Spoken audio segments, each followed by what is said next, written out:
वो कहती है, वह महिला कहती है कि साधु जी मैं तो आपको साधु समझ रही थी, क्षमा करना साधु जी मैं तो आपको साधु समझ रही थी।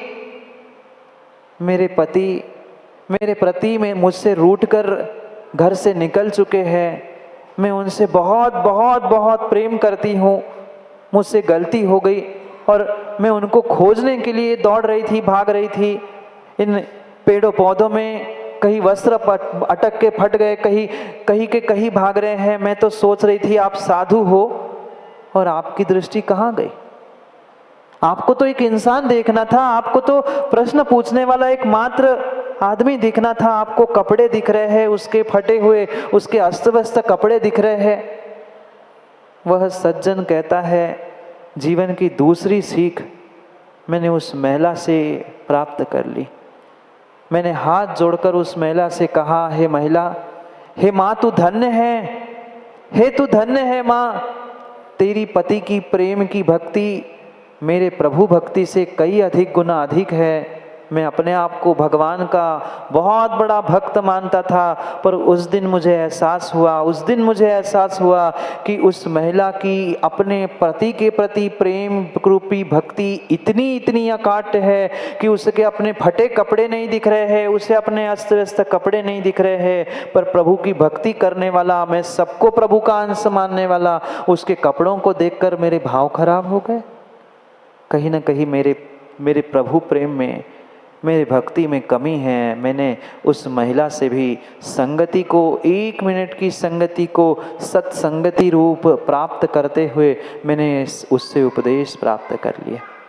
ऐसे एक नहीं, अनेक कथा वो उस युवा को समझाते हुए यही समझा रहा था कि ज्ञानी, तुम्हें सत्संगीति कहीं जाकर खोजने की आवश्यकता नहीं है। आप जहाँ चल रहे हो, जहाँ रह रहे हो, जहाँ उठ रहे, खा पी रहे हो, मात्र आंखें खोलकर उस जीवन को, उस सत्यता को पहचानने का प्रयास करो। आपको सर्वत्र सत्संगति मिल सकती है, सर्वत्र सत्संगति मिल सकती है। वहां तो सज्जन ने कहा, प्रकृति तुम्हें संगति दे रही है, सत्संगति के लिए सदुपदेश दे रहे हैं। हमें तो गुरु के उपदेश ही उपदेश नहीं नजर आते हैं, और फिर प्रकृति के उपदेश माँ हम क्या खाक ग्रहण करें, क्या खाक ग्रहण कर पाए?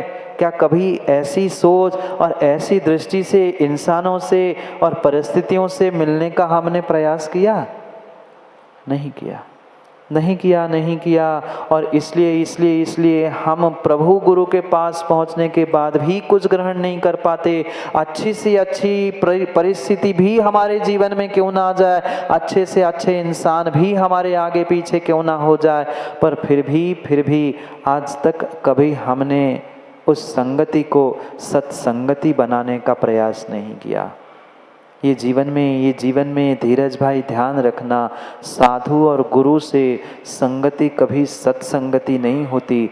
मेरे व्यक्तिगत सोच से संगति सत्संगति होती है, मेरी व्यक्तिगत दृष्टि से संगति सत्संगति होती है। अरे निर्ग्रंथ गुरु को देखकर, प्रभु को देखकर भी गाली देने वाले सैकड़ों है कि नहीं?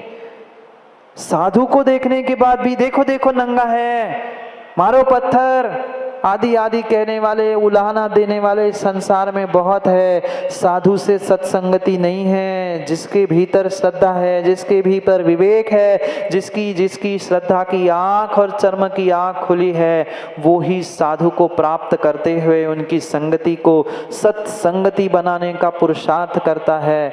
मिथ्या दृष्टि जीव कोई तिर्यंश साधु प्रभु के समीप पहुँचने के बाद, घंटों की संगति के बाद भी वह सत्संगति को प्राप्त करे, बिल्कुल आवश्यक नहीं है। इसलिए साधु की संगति के बारे में तो समझना ही है, पर पहले हमें अपनी आंखों को, अपनी दृष्टि को, अपनी सोच को खोलने की आवश्यकता है। ये पक्का मानना, साधु का निमित्त मिल गया और किंचित भी नहीं है। बहुत बड़ी श्रद्धा, बहुत बड़ा पुरुषार्थ करने से आपको कुछ मिले, मैं तो कहता हूँ छोटा सा छोटा सा छोटा सा अगर श्रद्धा का प्रकाश, श्रद्धा का उजाला भी मेरे भीतर है तो पक्का पक्का पक्का मान लेना, वह साधु की संगति जो कई भवों के पुण्य के उदय से प्राप्त हुई थी, वह सत्संगति बनने में देर नहीं लगती। और ये भी पक्का है कि जहाँ जहाँ संगति, सत्संगति हो जाती है और गुरु, प्रभु और साधु जैसी संगति, सत्संगति हो जाती है, जीवन में बदलाव होकर ही रहता है, होकर ही रहता है। आप कितना ही सोचो, पर पक्का है अगर किंचित भी श्रद्धा है गुरु के प्रति, तो गुरु की मिनटों की संगति आपको बदलने के लिए निमित्त बन जाती है। नहीं बदलती, जिंदगी बदलती है। और मैं तो कहता हूँ 1 मिनट, 1 घंटे, 1 दिन की संगति अगर हमारे महीने, 2 महीने, 6 महीने, 1 आध साल बदलने के लिए निमित्त होती है, तो पुनः मिलने वाली साधु की संगति हमारे पूरे जीवन को भी बदलने के लिए निमित्त बन सकती है। पर हमें अपने भीतर के परिणाम, परिणति के बारे में भी सोचने की आवश्यकता है, क्योंकि साधु तो साधु है ही। साधु की संगति, सत्संगति बनने के लिए सर्वश्रेष्ठ निमित्त होने पर भी भीतर हमारे श्रद्धा का अंश नहीं है, समर्पण की भावना नहीं है, तो साधु क्या, गुरु क्या, भगवान भी कुछ नहीं कर सकता। क्या मारीची को सत्संगति नहीं मिली थी? मारीची जानते हैं आप लोग? महावीर भगवान का जीव जो आदिनाथ भगवान के समोषण में पहुंचने के बाद भी समोषण से भाग खड़ा हुआ था। भले ही अहंकार की भूमिका थी, मिथ्यात्व उदय में आने वाला था, ये सब भिन्न विषय है, पर क्या आदिनाथ भगवान की सत्संगति नहीं कहलाई? इतना बड़ा निमित्त भगवान तीर्थंकर आदिनाथ स्वामी जैसा निमित्त मिला था, पर निमित्त मिलने से, संगति मिलने से वह संगति सत्संगति हो जरूरी नहीं है। जिसकी सोच और जिसकी आंखें खुली है, पक्का मान लेना, उसको ही साधु, गुरु, सज्जन आदि से सत्संगति को प्राप्त करने रूप, उपदेश ग्रहण करने रूप, शिक्षा ग्रहण करने रूप कुछ न कुछ पुरुषार्थ करने की भावना होती है, अन्यथा नहीं हो सकती। इसलिए आज जीवन को नेक करने के लिए यहाँ काम कुमार नंदी महाराज सत्संगति की बात कर रहे हैं, साधु संगति की बात कर रहे हैं। बाहर की संगति हमने कई बार प्राप्त कर ली, और बाहर की नहीं, साधु की, गुरु की, प्रभु की भी संगति हमने कई बार प्राप्त कर ली, पर संगति को प्राप्त करते हुए उसे कब हमने सत्संगति बनाने का प्रयास किया, अपनी सोच, अपनी श्रद्धा से समझने की आवश्यकता है।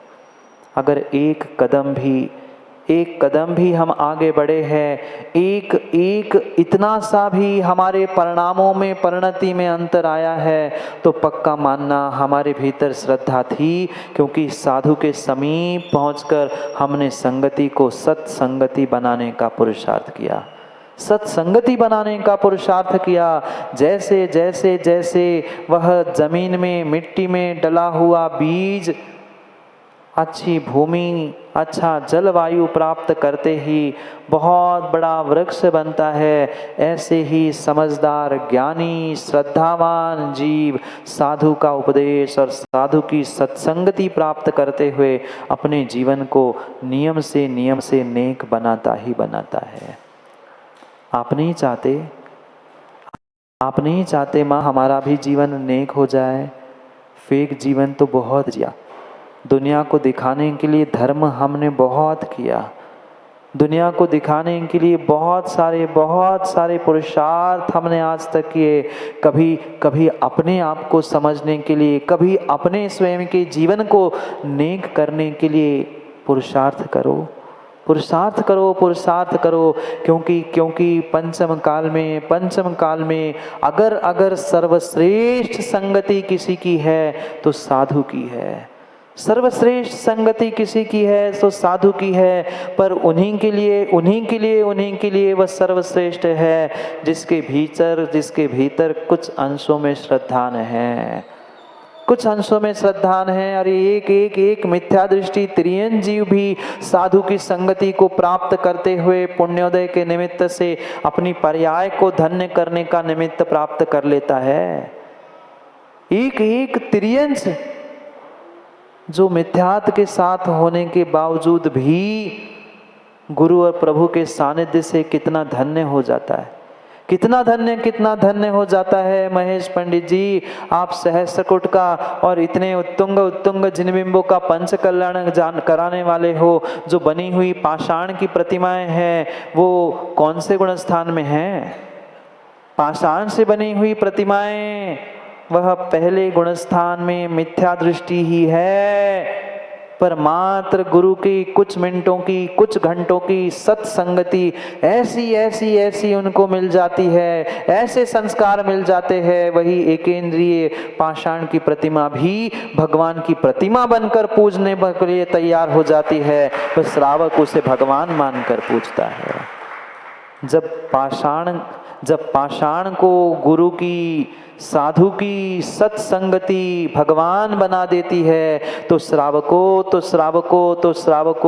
आपको भगवान बनाने के लिए, साधु के लिए बहुत मेहनत नहीं करनी पड़ती। पर अच्छा है वो मिथ्या दृष्टि जीव पाषाण केंद्रीय कुछ कहता नहीं है, ज्यादा सोचता नहीं है, इसलिए साधु की संगति मिलकर 5 दिनों में वह पाषाण से परमात्मा बन जाता है और इंसान रोज मंदिर जाता है, रोज भगवान के और गुरु के पास जाता है, रोज उसके चरण स्पर्श करता है, पर फिर भी 5 दिन, 5 महीने, 5 वर्ष, 50 वर्ष फिर भी वो भगवान नहीं बन पाता। सोचने जैसी बात नहीं है, सोचने जैसी बात नहीं है। 5, 6, 7 दिनों में वह पाषाण से तो परमात्मा बन जाता है, मिनटों का साधु का सत्संग प्राप्त करता है। आपको तो कितने दिनों से, कितने महीनों से, कितने वर्षों से साधु की सत्संगति मिल रही है। ज्ञानियों, कुछ तो बदलने का प्रयास करो, कुछ तो अपने आप को बदलने का प्रयास करो। और ये पक्का मानना, आज संगति, इसको हम सत्संगति प्राप्त करते हुए बदलने का प्रयास नहीं करेंगे, आने वाले समय का कोई ठिकाना नहीं, कोई ठिकाना नहीं, कोई ठिकाना नहीं। कितनी अद्भुत बात, 5 दिन में गुरु के समीप पहुंच के वह पाषाण भगवान बन जाता है। ओ भगवान आत्माओं, तुम तो गुरु के, प्रभु के आगे पीछे घूम रहे हो, कुछ अपने जीवन के बारे में भी तो सोचो, कुछ अपने जीवन के बारे में भी तो सोचो। और सोचो ना सोचो, मैं तो यही कह रहा हूँ, जब मिले तब अखिलेश भाई साधु की संगति प्राप्त करने का प्रयास करो। मैं तो कहता हूँ आज नहीं आएगा समझ में, कल आएगा, कल नहीं आएगा, परसों आएगा, पर साधु के समीप रहने का प्रयास करो। पक्का है, जब पत्थर के दिन बदल सकते हैं, जिस पत्थरों को ठोकर लगती थी वो पत्थर कभी पूज्य बन जा सकते हैं, तो क्या तुम पत्थर से भी गए बीते हो? क्या आप पत्थर से भी गए बीते हो? नहीं हो, आप तो पंचेंद्रिय संगी मनुष्य जैन कुल में जन्मे वाले हो। फिर अपने पुण्य को और बढ़ाने का प्रयास करो। मैं कई बार विजय जी इस बात को कह चुका हूँ, निर्ग्रंथ बनना, भगवान बनना, ये तो सातिशय नहीं, कई जन्मों का पुण्य का उदय है ही। पर भगवान बनना, साधु बनना इतना ही नहीं, साधु के दर्शन मिलना, साधु की संगति मिलना, ये भी कई वर्षों की तपस्या का ही साक्षात फल है। हर किसी को साधु की संगति, साधु का वात्सल्य नहीं मिलता।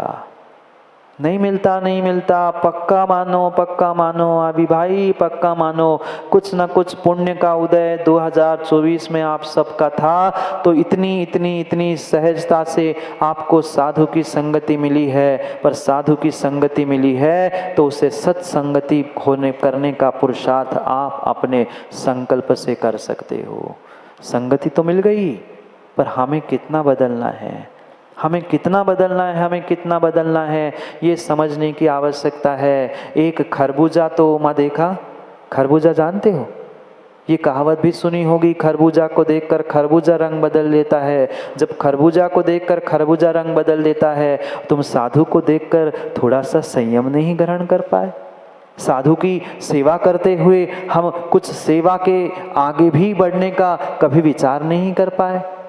फिर साधु की संगति किस बात की, साधु की सत्संगति किस बात की? क्योंकि ये सत्य है, ये सत्य है, साधु कुछ देना दे, साधु कुछ देना दे, पर लेने वाला लेने वाला लेने वाला साधु से सब कुछ ले सकता है, पर लेने की शक्ति चाहिए। जब प्रकृति से लेने वाला ले लेता है, तो फिर गुरु, साधु और प्रभु से तो सम्यक दृष्टि जीव बिना मांगे ही सब कुछ प्राप्त कर लेता है।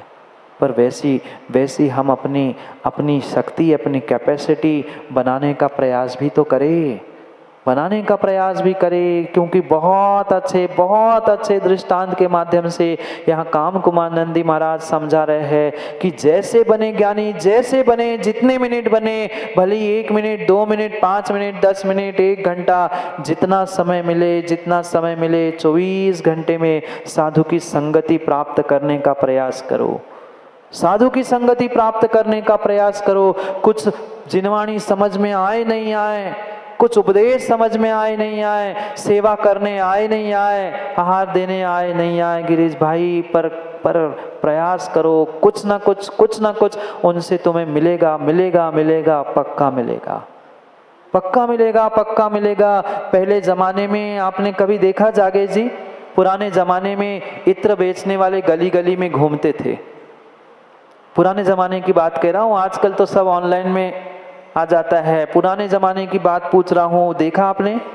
वो पुराने ज़माने में जिन्हें गंधी कहा जाता था, गंधी यानी वे इत्र बेचने वाले होते थे, डिब्बा ले जाते थे। आज भी कई गांव देहात में कभी कभी दिखते हैं, कांच की इतनी सी पेटी होती थी और उसमें अनेक प्रकार के इत्र वो लेकर घूमते। आपके यहाँ तो कन्नौज बहुत पास में है, वो इतनी सी डिब्बे में इतनी सी बॉटल शीशी लेके घूमते थे। और विरला ही कोई अमीर व्यक्ति था, उस जमाने की बात कर रहा हूँ, जो पूरी बॉटल खरीदता था। कोई विरला व्यक्ति होता था, वो कोई बॉटल खरीदता था और कुछ नहीं खरीद पाते थे तो कम से कम 1 रुई का फुआ तो नहीं देखा माताओं, नहीं देखा आप लोगों ने? कुछ मिले ना मिले, कम से कम इतना तो रुई का फुआ वो खरीद कर अपने कान में लगा ही लेता था। वो फुआ भी खरीदने की शक्ति किसी के पास नहीं होती थी, तो कम से कम वो 10 मिनट अपने घर में उस गंधी को बिठालता था। पूछना बुजुर्गों से, उस जो इत्र बेचने वाला गंधी जिसे कहा जाता था, माना कि खरीदने की भी गुंजाइश नहीं होती थी, कम से कम उससे खुलवा कर ये कितने का, इतना फुआ कितने का दोगे? कम से कम 10-15 मिनट, आधा घंटा, कम से कम कुछ खरीदे ना खरीदे, पर घर को सुवासित करने के लिए याद करो ना पुराने दिनों की।